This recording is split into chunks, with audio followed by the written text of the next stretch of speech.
Shut up! Everyone shut up right now!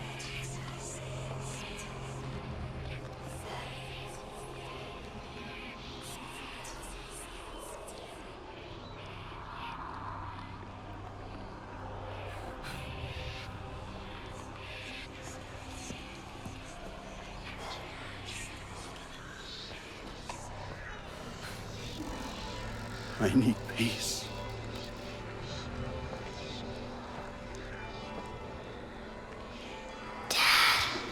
Forgive me.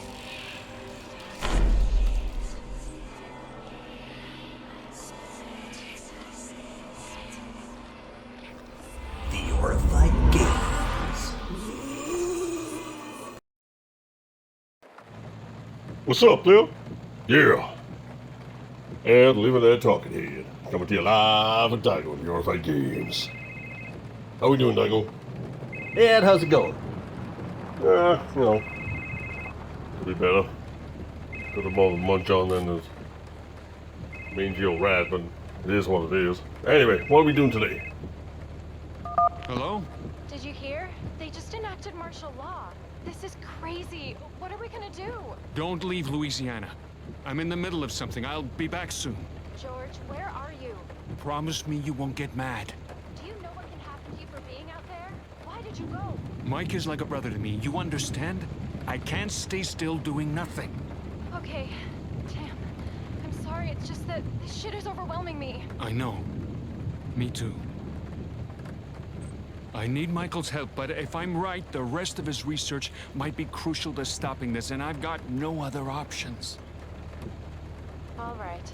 I'm very close. I'll call you as soon as I find something out. Okay. Be careful. Well, Ed, today we're taking a look at oVRdark, or oVRdark. I'm guessing it's oVRdark. A do not open story. oVRdark. Alright, well, what's all this about, man? Come on. Tell me the skinny. Spill it. Okay, so first of all, I wanted to say thank you to the devs. We were given access to the Steam VR build early. The game releases sometime this week, so I just want to thank them again for allowing us to play the game early and share our feedback with them. Okay, so preface out of the way. oVRdark, a do not open story, is, as the title suggests, part of the Do Not Open series of games. Now, the original Do Not Open is a flat screen title, very much inspired by Resident Evil, Silent Hill, very, very much so. That is also true of oVRdark. For all intents and purposes, oVRdark is like a side story to Do Not Open, rather than a sequel, although it serves as a sequel also. It's the same location, but seen from the point of view of a different character, and it takes place roughly after the events of the original. Now, when it comes to made-for-VR titles, of course they are the best in terms of implementation of mechanics and the use of VR in general. Hands down, no one's contesting that.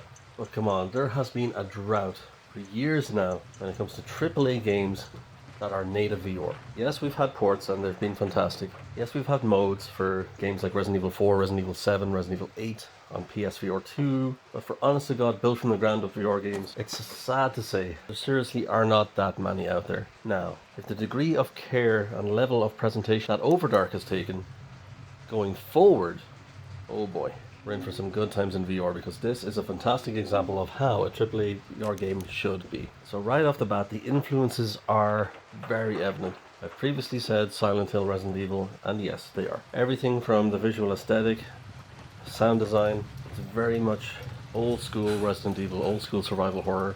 The puzzle mechanics in the game seem very much of the original Resident Evil variety, but now in VR.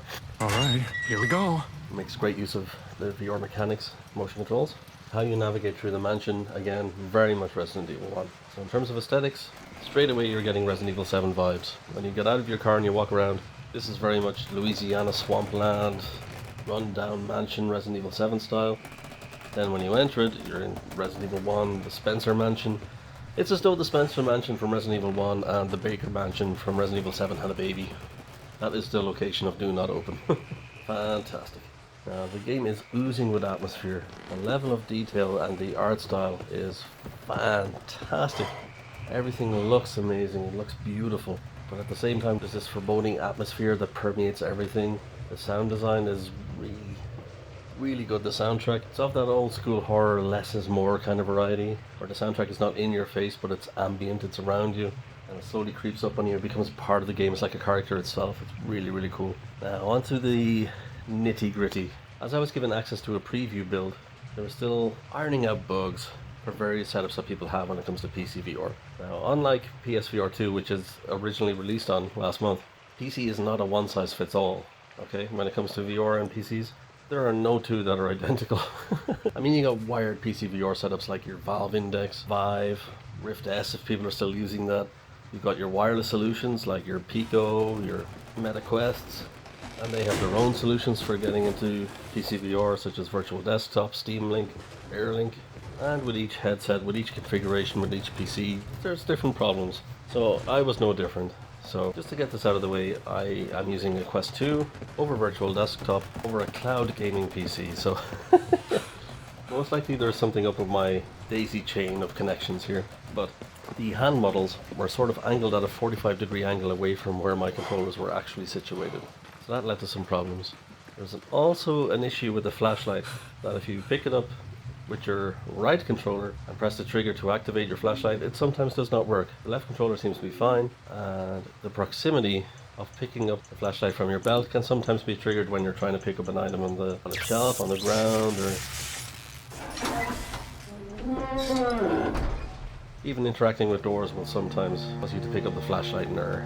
So there's a proximity kind of a distance activation thing going on as well, kind of a bug. Now, you know, I got in touch with the devs, I shared the feedback, and they'll take that on board, so hopefully this helps in some way. Now, it's not at all a deal breaker for me. I enjoyed the game immensely. I enjoyed my time with it. Kind of addicted now, I want to keep going. It's really, really cool. Come on, man, really? Looks like I'll have to find another way out. So as I previously mentioned, two of the big influences on Do Not Open series and oVRdark are Resident Evil and Silent Hill, and I went over just where the influences can be seen. In the puzzle structure, the art style, the soundscape, it's all very much old school survival horror, but now translated into this VR medium. Very, very cool. So what is the story all about? Okay, so without spoiling anything, it is a side story slash sequel to the original Do Not Open. Okay? Now, I don't want to go into spoiler territory. I don't even want to spoil it for myself as I haven't played the original yet. But suffice it to say, you start the game off as the protagonist from the original game, and certain events play out, and suddenly you switch to a new protagonist, this friend character of the character in the original game. And you're going to the mansion, you're going to find out what's going on with him, what's going on with the family. Like, there's a mystery, nobody can contact them, so you've taken it upon yourself to go there and find out what's going on in this mansion. And you get there, just like me, very much in the dark as I hadn't played the original game.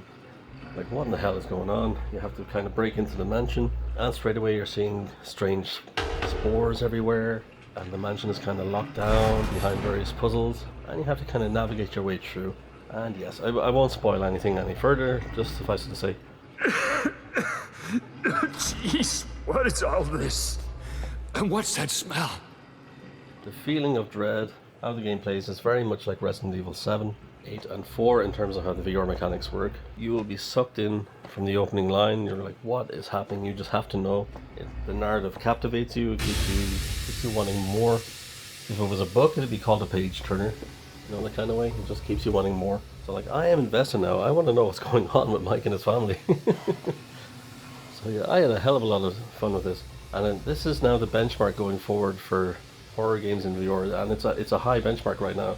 Yeah, we need more games. We need more native VR games. And this is a very good example, a very good reference for the developers to look at and go, okay, let's match this or better it. Okay, we've had enough tech demos. We've had a decade of tech demos, you guys. There's only so many replays of Half-Life Alyx you can do. We need new games. Come on, for the love of God. Okay, so this has been oVRdark for the Steam VR. What you're looking at is an early access, so the final version might be different. The bugs I've talked about may be non-existent by then. And yeah, hell of a lot of fun. Hell of a lot of fun. Highly recommended. Oh my god. Michael! So I guess we're going to leave it there, guys. Like, comment and subscribe. If you've got any thoughts, queries, any critiques, put them down below. If indeed there are any games you'd like us to look at VRifying in the future, put those down below and we will presumably get back to you eventually. You can also follow us on TikTok for our adventures over there, which are basically condensed versions of what we do over here. And What the hell? What just happened? yeah, follow us on all social medias. All links will be in the descriptions. And yeah, looking forward to seeing you there also. Alright, Lexa, VRified Games out. George, are you okay? I don't know. What do you mean? Something very strange just happened. Why are you so nervous? I swear I've seen Mike, but he's gone now. What do you mean he's not there? Call me crazy, but I thought I saw him hanging from a beam in the basement. The lights went out, and now he's not here. I'm looking for him. Damn it, George, listen, calm down. That's impossible. You've come a long way, you haven't slept at all, and your mind is playing tricks on you, okay? What are you doing in the basement? You should get out of there right now. I can't. I need to know what happened here. George, please, don't stay there. I can't leave things like this, Lexa. I need to know what happened to Mike and his family. I'm freaked out, okay? But I can't just run away. You're hopeless. Please call back as soon as you know something. This just feels wrong. I'll call you soon.